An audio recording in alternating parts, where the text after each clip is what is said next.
Hi friends, உங்க எல்லாருக்கும் என்னுடைய அன்பான வணக்கம். இது ஷர்மிளா பிராங்கோவின் ஆண் அல்ல அசுரன் நாவல் பகுதி 4. வாசிப்பது ஷர்மிளா பிராங்கோ. வாங்க ஃப்ரெண்ட்ஸ், தொடர்ந்து கதையை கேட்கலாம். காலை 6 மணி அலாரம் அடிக்கும் சத்தம் கேட்டு கண் விழித்த விக்னேஷ் அலாரத்தை அணைத்து விட்டு கட்டி கொண்டு படுத்திருந்த தலையணையை தள்ளிவிட்டபடியே எழுந்து கொண்டான். போர்த்தி இருந்த போர்வையின் இடையிலிருந்து ஏதோ நழுவி கீழே விழுந்தது. என்ன அது? குனிந்து பார்த்தான். லேமினேஷன் செய்யப்பட்ட அவந்திகாவின் புகைப்படம். அதை கையில் எடுத்தவன், நீ ரொம்ப ஈஸியா என்ன தூக்கி வீசிட்டு போயிட்ட, ஆனா என்னால உன்னை மறக்க முடியல. நீ கல்யாணம் செஞ்சுக்கிட்டு கணவர் குழந்தைன்னு செட்டில் ஆகி இருப்ப, ஆனா நான் இப்பவும் பைத்தியம் மாதிரி உன்னையே நினைச்சிட்டு இருக்கேன். அடிமனதில் இருந்து எழுந்த பெருமூச்சோடு சேர்ந்து அவன் நினைவுகள் அந்த வசந்த காலத்திற்குள் சருகி வீழ்ந்தது. 2 வருடங்களுக்கு முன்புதான் அவன் அவந்திகாவை சந்திக்கிறான். கோவை அலுவலகத்தில் 10 ஊழியர்களை நியமிக்கும் கட்டாயம். நேர்முக தேர்வுக்காக வந்திருந்தவர்களில் 50 பேரை மட்டும் 2 எழுத்து தேர்வுகள் மூலம் தேர்வு செய்திருந்தனர்.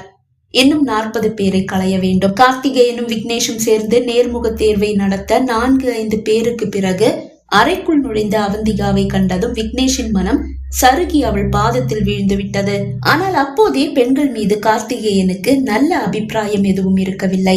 அதற்கு காரணம் அவன் அம்மாதான். அவனுக்கு 13 வயதாக இருக்கும் போதுதான் அவனது அப்பாவுக்கு முதன் முறையாக 2 சிறுநீரகமும் பழுதடைந்து அவர் மருத்துவமனையில் சேர்க்கப்பட்டார்.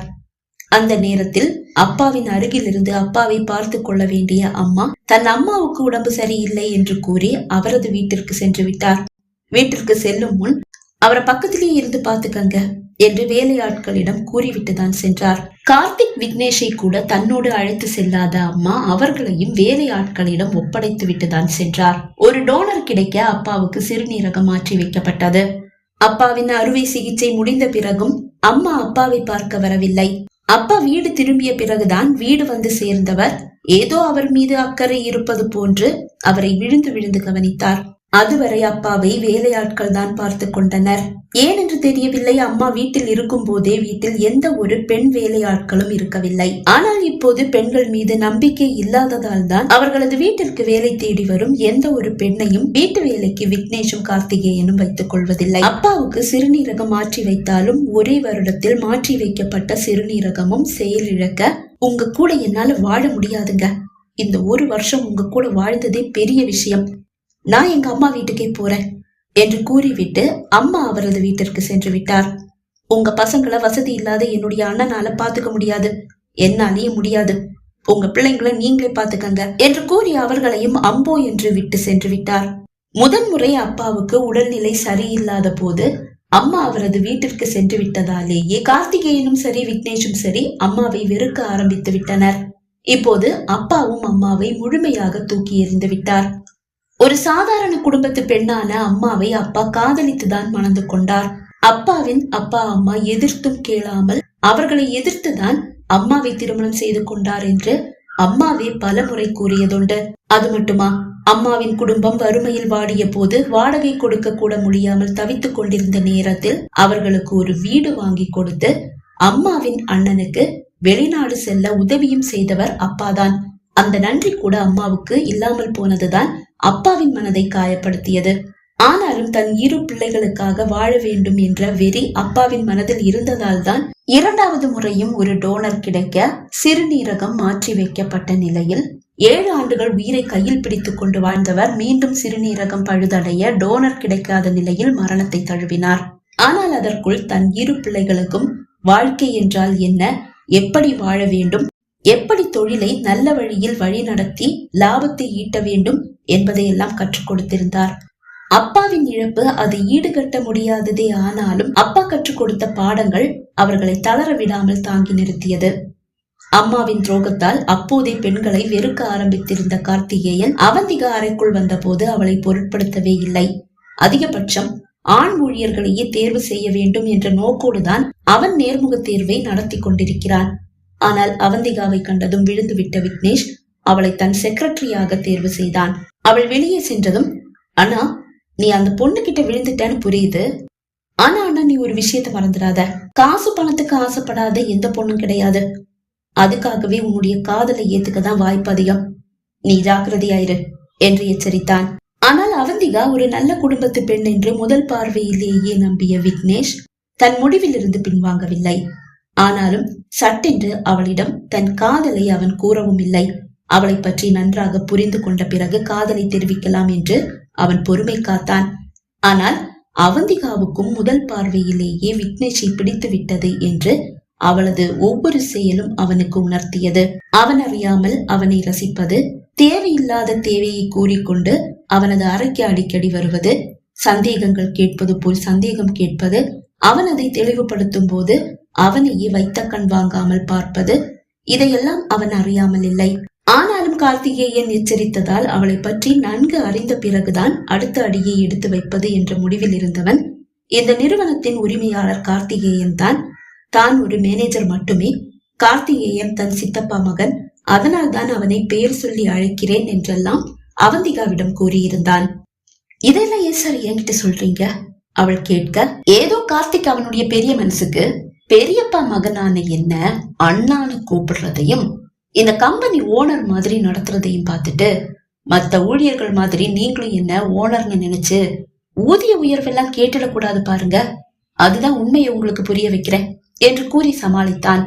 சார், நீங்க இந்த கம்பெனி ஓனரா இருந்தாலும் மேனேஜரா இருந்தாலும் எனக்கு ஒண்ணுதான். நான் உங்ககிட்ட ஊதிய உயர்வெல்லாம் கேட்க மாட்டேன். உங்ககிட்டேன்னு மட்டும் இல்ல, இந்த கம்பெனி ஓனரான கார்த்திகேயன் சார் கிட்டையும் நானா எதுவும் கேட்க மாட்டேன். ஆனா நான் சின்சியரா வேலை பாக்குறத பார்த்துட்டு நம்ம சார் எனக்கு சம்பளத்தை அதிகப்படுத்தினா கண்டிப்பா வேண்டான்னு சொல்ல போறது இல்ல. காசு பணம்னா யாருக்குதான் சார் கசக்கும் சொல்லுங்க? சீக்கிரமா ஒரு பணக்காரி ஆகணும்ன்றது என்னுடைய நீண்ட நாள் கனவு என்று அவள் கூற, பணத்திற்காக எதையும் செய்வாளோ என்ற சந்தேகம் அவன் மனதில் எழ அதை பரிசோதித்து அறிய முடிவு செய்தவன், ஓகே, எனக்கு நைட்டுக்குள்ள ஒரு ஃபைலை முடிச்சாகணும். அதுக்கு நீங்க எனக்கு ஹெல்ப் பண்ணணும். ஆபீஸ் டைம் முடிஞ்சு நீங்க என் வீட்டுக்கு வந்துடுங்க. 2 பேரும் சேர்ந்து அந்த ஃபைலை முடிச்சிடலாம். நைட் ஆனா கூட பரவாயில்ல, நான் என் கார்லயே உங்களை உங்க வீட்டுக்கு கொண்டு போய் விட்டுடுறேன் என்று கூறி அவன் அழைக்க, எந்த தயக்கமும் இன்றி அவள் சரி என்று கூறியதும் அவள் எதற்கும் துணிந்தவளோ என்ற சந்தேகம் அவன் மனதில் வந்துவிட்டது. கோவை அலுவலகத்தை விக்னேஷ் தான் பார்த்துக் கொள்கிறான். சென்னை அலுவலகம் கார்த்திகேயனின் பொறுப்பில் இருக்கிறது. மதுரை அலுவலகத்தை இருவரும் மாறி மாறி பார்த்துக் கொள்கிறார்கள். மாலை தன் காரிலேயே அவந்திகாவை வீட்டிற்கு அழைத்து வந்தவன் தன் அறைக்கு வந்ததும் அவளை இழுத்து கட்டி அணைக்க, அவள் கையில் இருந்த கைப்பையும் செல்போனும் நழுவி கீழே விழுந்தது. அவனது இந்த செயலில் நடுங்கி போனவள் அவன் கன்னத்தில் பலார் என்று ஒரு அறை விட்டாள். சார், நீங்க இப்படிப்பட்டவர்னு எனக்கு தெரியாம போச்சு. நீங்க நல்லவர்னு நினைச்சுதான் உங்களை நம்பி உங்க கூட வந்தேன். அவள் விழிகள் நிறைந்து விட்டது. உங்களை போய் நல்லவர்னு நம்பி மனசுக்குள்ளேயே உங்களை வச்சு காதலிச்சிட்டு இருந்த சார். அதனாலதான் நீங்க கூப்பிட்டதும் எந்த தயக்கமும் இல்லாம உங்க கூட வந்தேன். ஆனா நீங்க என்ன தப்பான பொண்ணுன்னு நினைச்சிட்டீங்கல்ல? உங்க மனசுக்குள்ள இப்படி ஒரு எண்ணம் இருக்குன்னு தெரிஞ்சிருந்தா கண்டிப்பா நான் உங்க கூட வந்திருக்க மாட்டேன். சாரி சார், நான் அந்த மாதிரி பொண்ணு இல்ல. இந்த வேலை எனக்கு இப்ப ரொம்ப அவசியமா இருக்கு. அதனால இந்த வேலையை விட நான் விடவும் முடியாது. ஆனா நீங்க தப்பான எண்ணத்தோட தொடர்ந்து என்ன நெருங்கினா, என்ன தொல்லை பண்ணா எனக்கு வேற வழி இல்ல சார். நான் நம்ம கார்த்திகேயன் சார் கிட்ட உங்களை பத்தி சொல்லிடுவேன். உங்களை அவர் பார்த்து பாரு. உண்மையிலேயே இங்க வேலை ஏதாவது இருந்தா சொல்லுங்க, செய்யறேன். இல்லனா நான் கிளம்புறேன் சார். அவந்திகா நல்ல ஒரு பெண் என்று அறிந்த மகிழ்ச்சியில் அவள் கோபத்தை ரசித்தபடி நின்றவன் எதுவும் பேசவில்லை. கீழே வீழ்ந்து கிடக்கும் தன் கைப்பையை எடுத்து தோளில் மாட்டிக்கொண்டவள் சட்டென்று அந்த அறையிலிருந்து வெளியே சென்றாள். அப்போதுதான் அவளது செல்போன் கீழே கிடப்பதை கண்டான். குனிந்து அதை எடுத்தவன் அதை கொண்டு வந்து மேஜை மீது வைத்துவிட்டு அவள் பின்னால் வெளியே வந்தான். அவள் மாடி இறங்கி கீழே வந்து விட்டாள். டிரைவர் என்று அழைத்தான் விக்னேஷ். வெளியே நின்று கொண்டிருந்த டிரைவர் வீட்டிற்குள் வந்தார். அவந்திகாவை அவங்க வீட்டுல பத்திரமா கொண்டு போய் சேர்த்துட்டு வாங்க என்று அவன் கூற, திரும்பி அவனை பார்த்தவள், வேண்டாம் சார், நான் ஆட்டோ பிடிச்சு போயிடுவேன். ஆட்டோவை விட என்னுடைய கார் டிரைவர் உங்களை சேஃபா கொண்டு போய் வீட்டுல விட்டுடுவாங்க. நோ சார், நான் போயிடுவேன், எனக்கு வழி தெரியும். அவள் பிடிவாதமாக கூற, என்னுடைய காதலிக்கு நான் ஒரு சின்ன டெஸ்ட் வச்சேன். அவங்க அதுல பாஸ் ஆயிட்டாங்க. இனி அவங்கதான் என்னுடைய வருங்கால மனைவின்னு நான் முடிவே பண்ணிட்டேன். தன்னுடைய வருங்கால மனைவிய காரை வச்சுக்கிட்டே ஒரு ஆம்பளை ஆட்டோல அனுப்பி வைக்க மாட்டான். அது அவன் விரும்ப மாட்டான், நானும் விரும்பல. அவன் கூறியதை கேட்டு நம்ப முடியாமல் அவனை வியப்போடு பார்த்தவளின் முகத்தில் சட்டென்று நானும் வந்து ஒட்டி கொண்டது. அதை ரசித்தவன், அட, உங்க செல்போனை ரூம்லயே விட்டுட்டு வந்துட்டீங்களோ? பெல் அடிக்கிற சத்தம் கேக்குதே, பொய்தான் சொன்னான். அப்போதுதான் அவசரத்தில் கைப்பையை மட்டும் எடுத்து தோளில் மாட்டிக்கொண்டு கிளம்பி விட்டது அவள் நினைவுக்கு வந்தது. வேகமாக மாடி ஏறி வந்தவள் அறைக்குள் வந்து தரையில் செல்போனை பார்த்தாள். ஆனால் அதை காணவில்லை. அதோ மேஜை மீது அவளது செல்போன் இருக்கிறது. செல்லின் அருகில் வந்தவள் செல்லை எடுத்து பார்த்தாள். அழைப்பு எதுவும் வந்திருக்கவில்லை. போன் எதுவும் வரலையே, அவர் ஏன் போய் சொன்னாரு? தனக்குத்தானே அவள் கேட்டுக்கொள்ள அவள் இடையை சுற்றி வளைத்தது விக்னேஷின் கரம். திடுக்கிட்டு அவள் தலையை திருப்பி பார்க்க நச்சென்று அவள் இதழில் அழுத்தி இதழ் பதித்தவன் ஆவேசமாக அவள் கன்னம் கழுத்து என்று எங்கெங்கோ முத்தமிட்டான். திக்குமுக்காடி போனவள் அவனிடம் இருந்து மிகவும் சிரமப்பட்டு தன்னை விடுவித்தாள். சார், எனக்கும் உங்களை ரொம்ப பிடிக்கும். ஆனா கல்யாணத்துக்கு முன்னாடி இப்படி எல்லாம் வேண்டாம். எனக்கு இது பிடிக்கல. செல்லை எடுத்து பேக்கில் திணித்தவள் அவனை தாண்டி செல்ல அவள் கரத்தை பிடித்தவன் இழுத்து படுக்கையில் சாய்த்தான். அவள் எழ முயல அவளை தடுத்து அவள் உடலில் எங்கெங்கோ முத்தங்களை பதித்து I love you, I love you, I love you so much என்று பல முறை கூறி அவளது உணர்ச்சிகளையும் தூண்டிவிட்டான். அவனது முத்தங்களின் போதையில் சிலையாகி போனவள் அந்த போதையை விழி மூடி ரசித்தாலும் உள்ளுணர்வின் எச்சரிக்கையில் அவனிடம் இருந்து தன்னை விடுவித்துக் கொண்டு முதல்ல தாலி கட்டுங்க, நானே என்ன உங்களுக்கு விட்டு கொடுக்கறேன், ஏன் அவசரப்படுறீங்க என்று கோரி அங்கிருந்து அவள் நகர, என்னன்னாலும் உன்ன நான் ஏமாத்த போறதில்ல, நீதான் என் மனைவி, நான் முடிவே பண்ணிட்டேன். இப்படி சூடேத்தி விட்டுட்டு அம்போன்னு விட்டுட்டு போனா எப்படி?